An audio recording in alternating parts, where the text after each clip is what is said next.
For this video, we are going to discuss the first form of direct assault, which is found in Article 148 of the Revised Penal Code as amended. Article 148, Direct Assaults.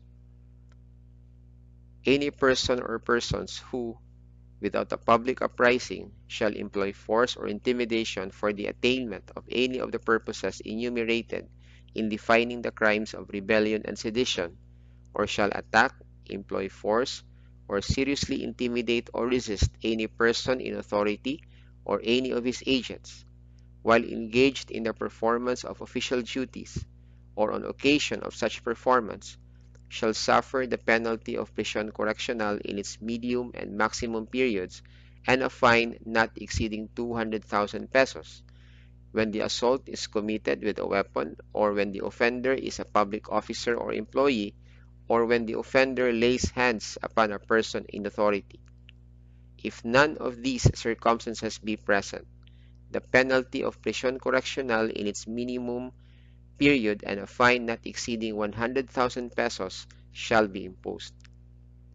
As you can see in this slide, the underlined portion refers to the first form of direct assault, which what we will be discussing in this video.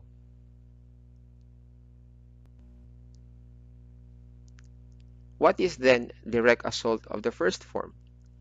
Direct assault of the first form happens when an offender, without a public uprising, employs force or intimidation for the attainment of any of the purposes enumerated in defining the crimes of rebellion and sedition. Elements. Number 1, take note that here the offender must employ force and or intimidation.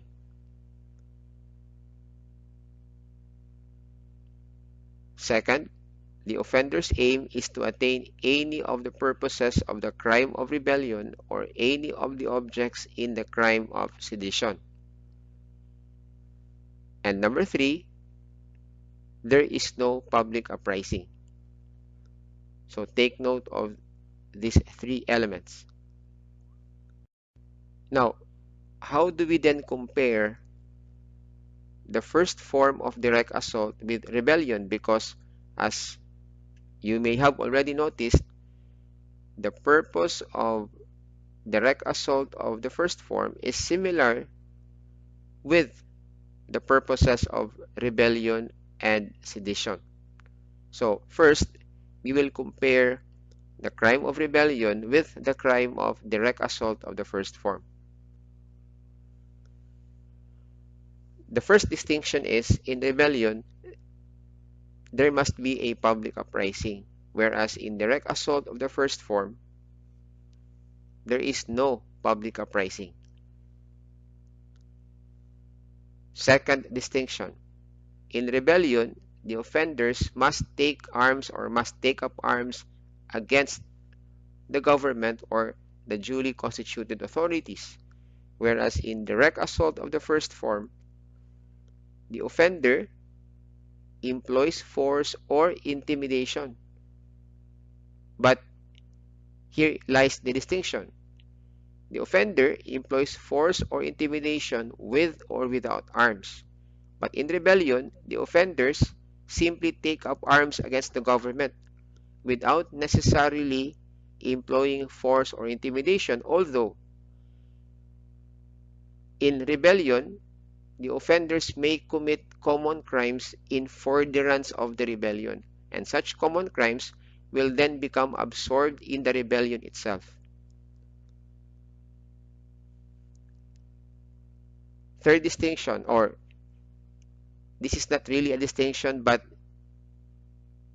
rebellion has for its purpose the removal from the allegiance to our government or to our laws, the territory of the Philippines or any part thereof, or any body of land, naval or other armed forces, or to deprive the Chief Executive or Congress, wholly or partially, of any of their powers or prerogatives. And in direct assault of the first form, it has the same purpose as that of rebellion. So the only difference, or the two main differences between the rebellion and direct assault, I will repeat, is that in rebellion, there must be a public uprising because it is an uprising of a multitude, whereas in direct assault of the first form, there is no public uprising. In rebellion, the offenders take arms or take up arms against the government, whereas in direct assault of the first form, the offender who employs force or intimidation may or may not have arms or may not take up arms or may not commit the crime or may commit the crime with or without arms.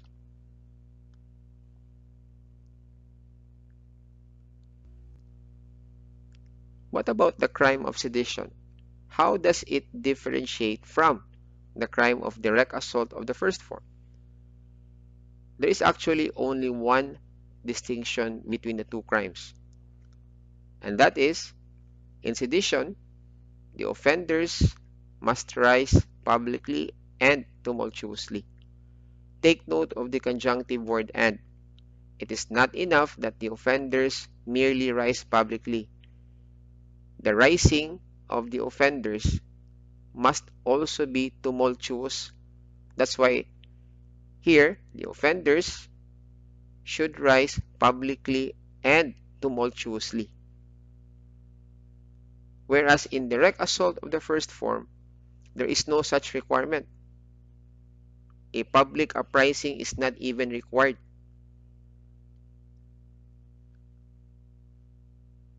And why do I say that there is only one distinction between the crimes of sedition and direct assault of the first form? There is only one distinction because the manner by which these two crimes are committed is the same.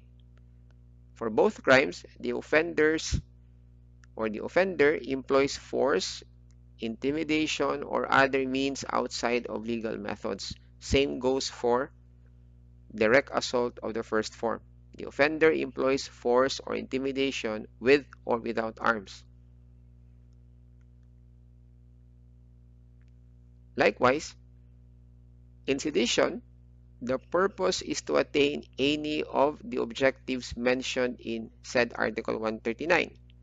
And these objectives are, number one, to prevent the promulgation or execution of any law or the holding of any popular election. Number two, to prevent the national government or any provincial or municipal government or any public officer from freely exercising its or his functions, or prevent the execution of any administrative order. Number three, to inflict any act of hate or revenge upon the person or property of any public officer or employee.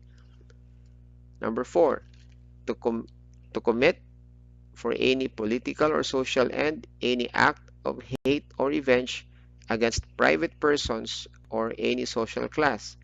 And number five, to despoil for any political or social end any person, municipality or province or the national government of all its property or any part thereof. Same goes for direct assault of the first form. Direct assault of the first form also has the same purpose as that of sedition and or rebellion.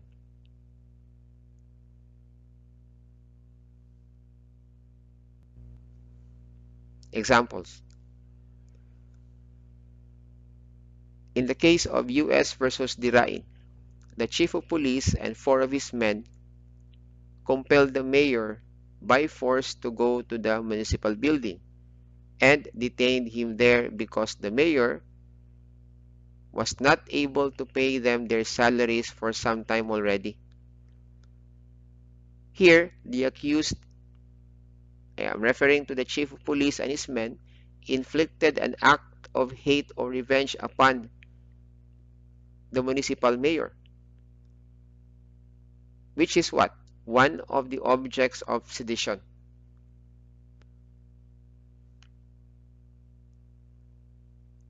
Another example, the act of the accused in preventing by force the holding of a popular election is also direct assault of the first form. This is one of the objects of sedition. But even if the purpose of the offender or offenders is to commit any of the objects of sedition, the crime committed is not sedition, but direct assault of the first form. Why? Because there is no public uprising. The offender here, in the case of the chief of police, or the offender in the case of the accused who prevented by force the holding of a popular election, did not rise publicly and tumultuously.